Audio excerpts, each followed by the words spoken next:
नमस्कार शेतकरी मित्रांनो, आजच्या ठळक बातम्या. समिती बाहेर शेतमाल विक्री धोक्याची, फसवणुकीची शक्यता, सभापती नवले. व्हिडिओ शेवटपर्यंत नक्की पहा. केळीच्या दरात कमालीची घसरण, शेतकरी अडचणीत, इतर फळांच्या आवक आल्याने कारण, केलेला खर्चही निघेना. किरकोळ बाजारात मात्र चढ्या दराने होते विक्री. चॅनलला जर नवीन असेल तर लाईक, शेअर आणि सबस्क्राईब करायला विसरू नका. सोबत बेल आयकॉन प्रेस करा. 20,000 मेट्रिक टनाचे खताचे आवंटन मंजूर. फुलंब्री तालुका. 15 मे नंतर बियाणे बाजारात येणार. कपाशीचे बियाणे 1 जून नंतरच विक्री करावे.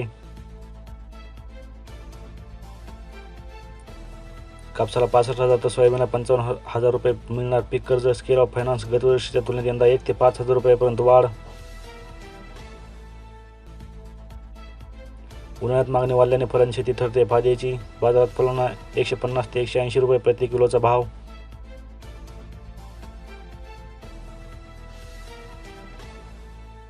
वसमत तालुक्यातील 140 जमीन मोजणी प्रकरणी प्रलंबित. भूमी अभिलेख विभागाचा कारभार गतीच घेईना.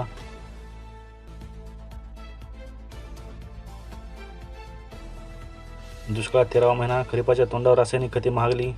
शेतकऱ्यांना खरीपात बसणार आर्थिक फटका. हिंगोली जिल्हा.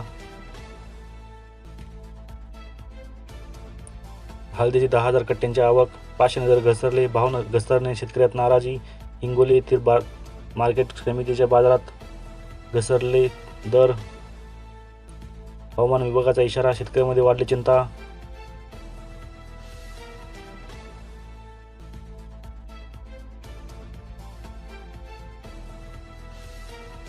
यावर्षी 73,41,200 वृक्ष लागवडीचे उद्दिष्ट. सीड बँकेतून होणार वृक्ष लागवड. जिल्हाधिकाऱ्यांनी घेतला आढावा.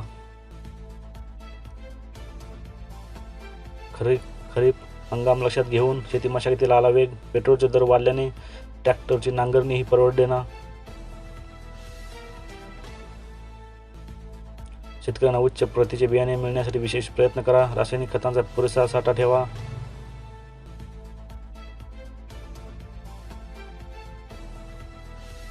अनुदानासाठी शेतकऱ्यांना KYCचा फेरा परवडत थांबेना. महा ई सेवा केंद्र चालकही गाव सोडून झाले शहरात स्थलांतरित.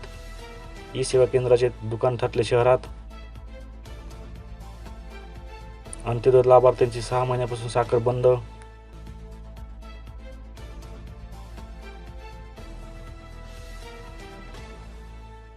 दुसरा खरीप हंगाम तोंडावर आला तरी सोयाबीनचे भाव पडलेलेच भाव आहे, पण विकायला तूरच नाही. शेतमालाला हमी भाव द्या. सुधा प्रकल्पात 27% साठा. 4 लघु तलावाने गाठला तळ. भोकर तालुक्याची तहान वाढली. पाणी पातळी खालावली.